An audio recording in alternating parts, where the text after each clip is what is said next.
Hola, muy buenas a todos y a todas. Bienvenidos y bienvenidas a un nuevo encuentro. Este va a ser breve y vamos a hablar de un artículo que habla sobre la activación conductual en la vida cotidiana. Así que si te interesa, quédate y empezamos. Hay que saber que los principios de la activación conductual no solo son útiles para depresión, son, después de todo, principios sobre cuál es la mejor manera de cambiar las acciones para vivir una vida que uno quiere. Esta vez vamos a dedicar un poco más de tiempo a la aplicación más amplia y, como decía al principio, cotidiana, más allá de lo que es el tratamiento de la activación conductual en la depresión. Vamos a hablar más bien de los principios de la activación conductual.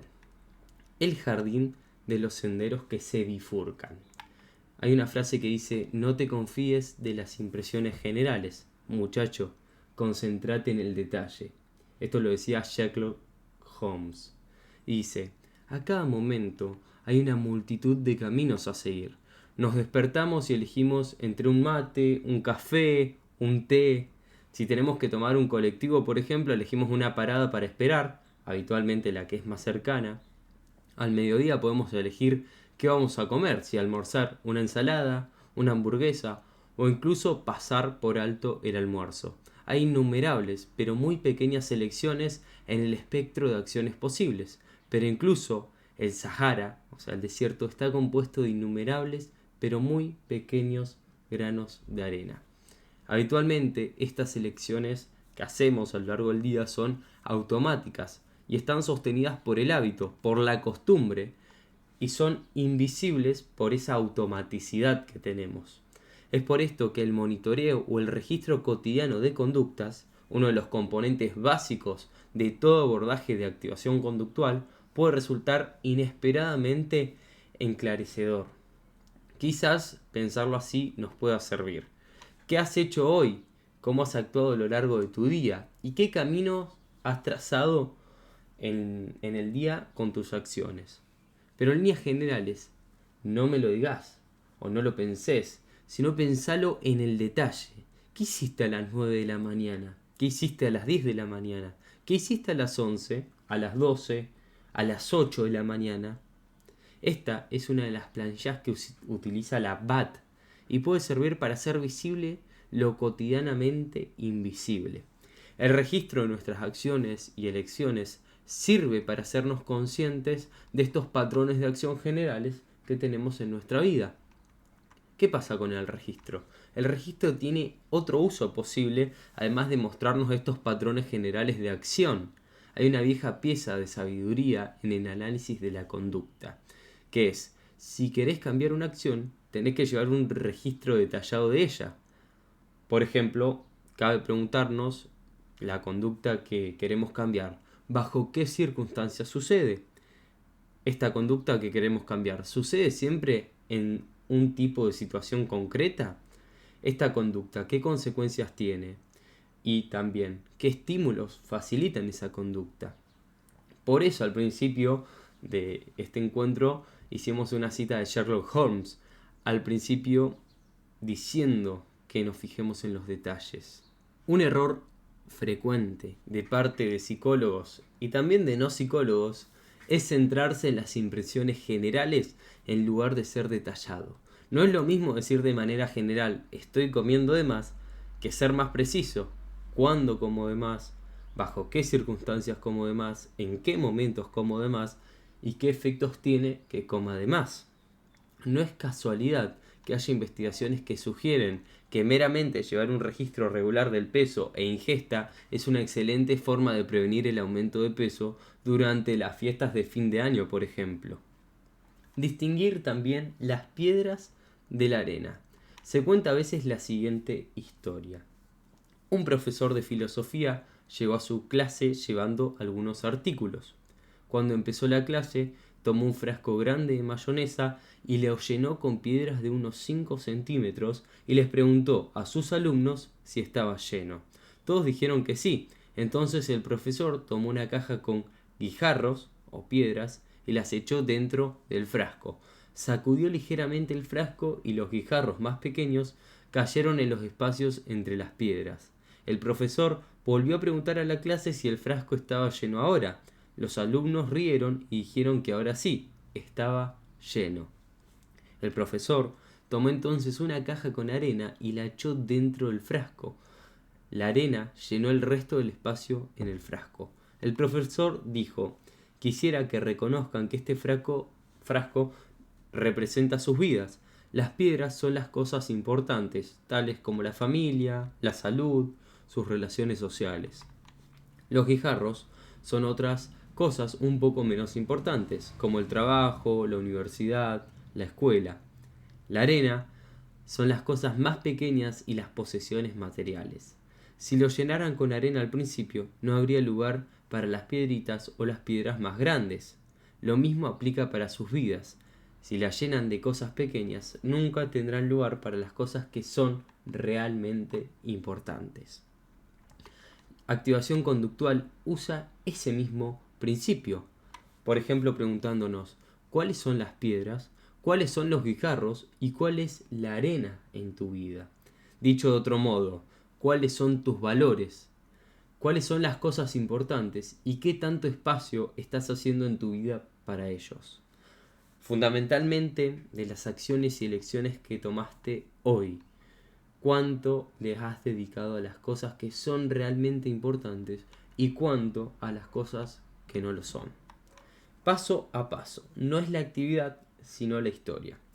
En la activación conductual siempre se enfatiza que todo cambio tiene que ser pequeño, tan pequeño que pueda llevarse a cabo con un mínimo de esfuerzo. Después de todo, modificar una conducta que ha sido cotidiana requiere no solo el esfuerzo para hacerla, sino que implica una lucha contra meses y años de refuerzos. Cuando una persona con una larga historia de abuso de alcohol intenta dejar de beber, no lidia tan solo con cesar la ingesta, sino principalmente también con años y años de ese hábito, porque el principal obstáculo a sortear no es la actividad, sino la historia que está detrás de esa actividad. Activación conductual propone que al cambiar una acción los pasos sean tan pequeños como se pueda. Un error frecuente al tratar de cambiar o instalar una nueva conducta es que se suelen poner metas enormes al principio. Por ejemplo, estudiar 2 horas todos los días, ir al gimnasio 1 hora 3 veces por semana, practicar piano 1 hora todos los días. Por lo general, los resultados de plantear metas muy distantes de las posibilidades o de la rutina es que la actividad termina abandonándose por completo. Por ejemplo, si la meta de vos que estás escuchando esto es estudiar un poco más, o hacer ejercicio, o ser más sociable, hay que comenzar con los pasos que podrían dar en su peor día. Sería algo así: en tu peor día, ¿cuánto sería el máximo de esa actividad que podrías realizar? Supongamos que la actividad es hacer ejercicio. Si lo máximo que podrías hacer en tu peor día sería dar una vuelta a la manzana, bueno, esa va a ser la meta a alcanzar hoy. Pero este es el truco: todos los días vas a tener que hacer ese pequeño esfuerzo.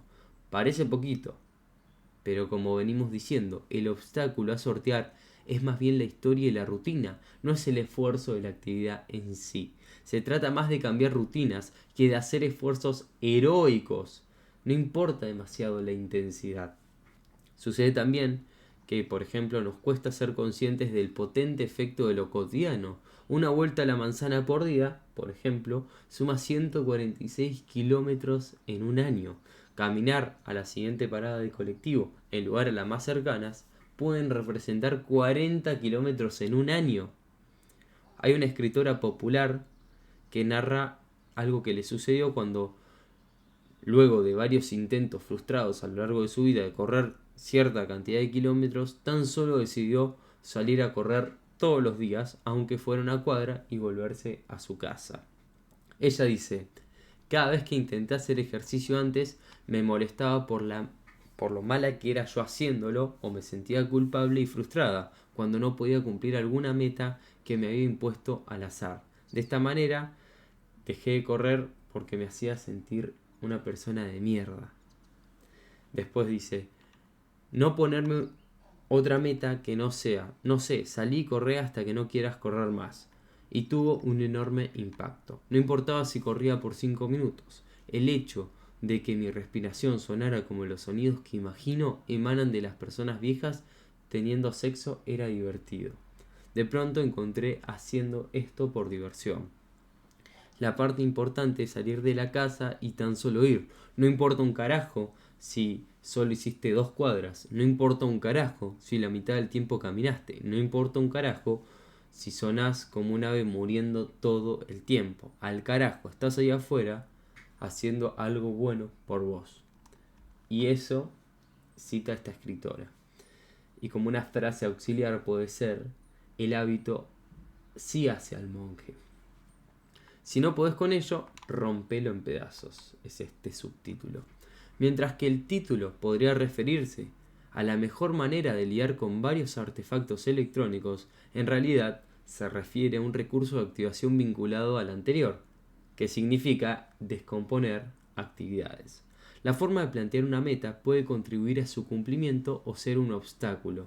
Una forma útil de encarar una meta compleja o que requiere mucho esfuerzo es descomponerla en actividades más accesibles y pensarlas de manera independiente. Por ejemplo, limpiar el cuarto, que más bien parece una demostración del principio de entropía, probablemente resulte una tarea más accesible si la dividimos en metas más breves. Por ejemplo, este sábado juntar las cosas para tirar, el domingo tan solo doblar la ropa y el martes limpiarla.